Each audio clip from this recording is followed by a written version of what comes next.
Eviction Notice. Before Disney started milking the show, Sucker Mount. Oh boy, here we go.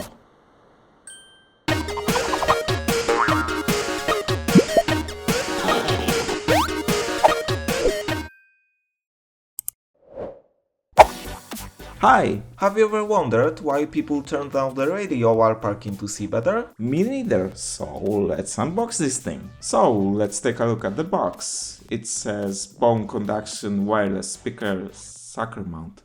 Oh boy, here we go. So inside the box we have the speaker, USB-C charging cable, wrist strap, instructions, and a sticker to attach your speaker if it doesn't stick on its own. Let's see what we're dealing with. At first glance, it seems pretty well built, which is surprising considering it's a cheap Bluetooth speaker from AliExpress. The housing on the side is made of aluminum and there's a plastic section with a USB-C port and wrist strap mounting holes. The top is a big rubber button. Everything feels and looks pretty good, dare I say premium. The bottom is made of generic plastic and has 4 mini suction cups, which are a dust magnet. This is probably the biggest problem I have with this speaker. If the surface is not perfectly flat, like a glass window or a plastic box, you can forget it will hold. As for the specs, there isn't much to talk about. At least according to the seller, it's a 3-watt speaker with a frequency range of 20 Hz to 20 kHz, which I doubt, and a 400 mAh battery. There's no mention of playback time, but it still kept going for well over 10 hours at around 40% volume, so pretty respectable.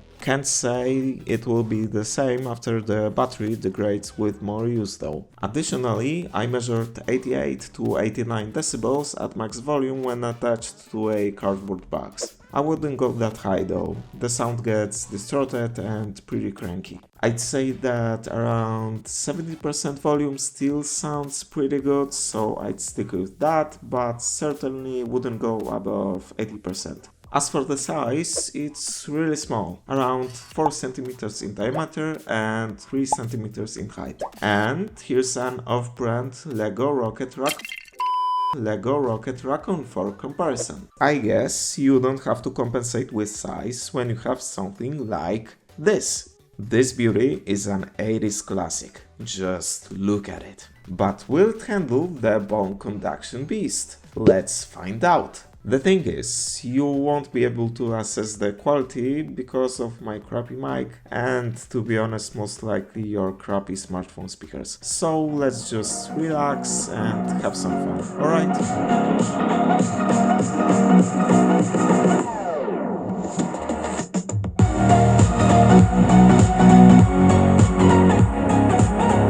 Link to Link by Jim Joseph I'm using is in the video description. So, the bass is pretty good. A bit muddy, but good. Let's also hear the test voice recording. The quick brown fox jumps over the lazy dog. The voice is pretty clear and easy to understand. Not sure if you'd use it for calls though, because those Zoom meetings could be a bit awkward. It's not perfect by any stretch of the imagination, but hey, at least it's a conversation starter. Let's hear what it sounds like on max volume.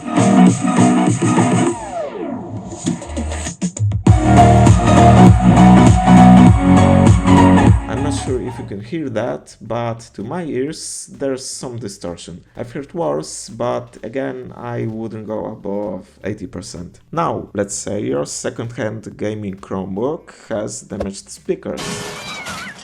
You could use your headphones like a normal person, or this little guy like a douche who thinks that everyone on the bus wants to listen to Katy Perry. Go and kiss a girl somewhere else, dude.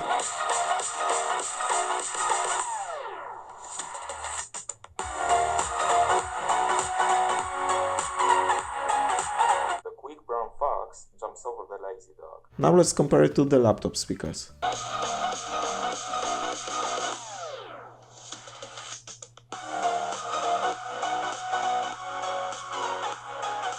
Alright, so it's pretty average, similar to most budget laptop speakers, maybe a bit more bass, but less clear at the same time. Seems like a decent replacement, at least for the price. Since I had to buy a laptop for this comparison and I must prove the quality of this video, I couldn't pay my bills and just got my eviction notice. At least let's put it to good use, and here if you can tell that my tears made the envelope a bit wet.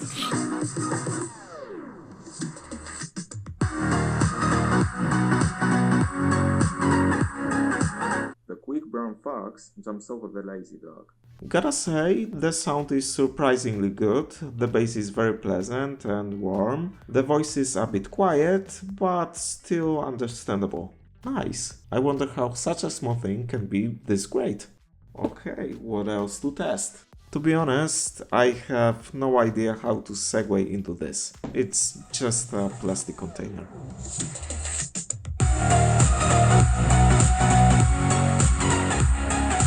The quick brown fox jumps over the lazy dog. The sound's pretty clean, the bass is punchy and fun, it's slightly lacking in highs, but the voice is quite clear, maybe even a bit better than the cardboard Boombox. I believe it's as good as it gets. I guess that's what happens when you have a huge empty chamber for your speaker. I think I've got an idea. Damn it. You know what? All that testing made me hungry, so I brought my mama's special, pickled zucchini. I have no idea what to expect, so let's just get right into it.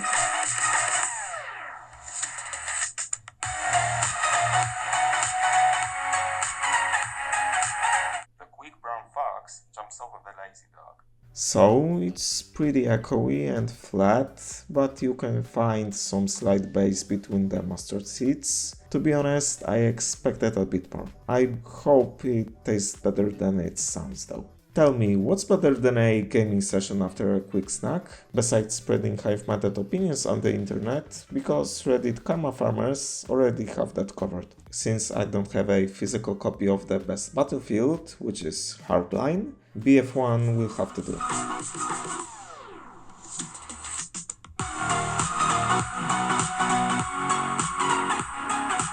The quick brown fox jumps over the lazy dog. It's pretty hollow, almost like every Call of Duty campaign. The lows are not too pronounced, but the voice seems a bit clearer because of that. Overall, not bad for its size. I've also got a wholesome comment left by Zamalanch. Ain't no way I'm the third subscriber, you gonna go up. Thanks mate, you know what they say, what goes up never comes down, especially if Boeing and astronauts are involved.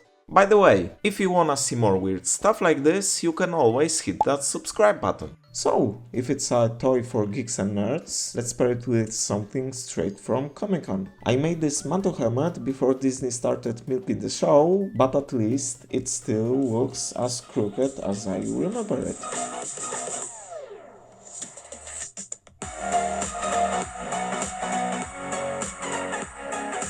The quick brown fox jumps over the lazy dog. So, it's got nice lows and is surprisingly clean, although not that loud. The voice has a talking into a pipe effect, but it's still understandable. But is this the way? Well, it kind of depends on what you're looking for. Is it a great value speaker that will blow your socks off? Probably not.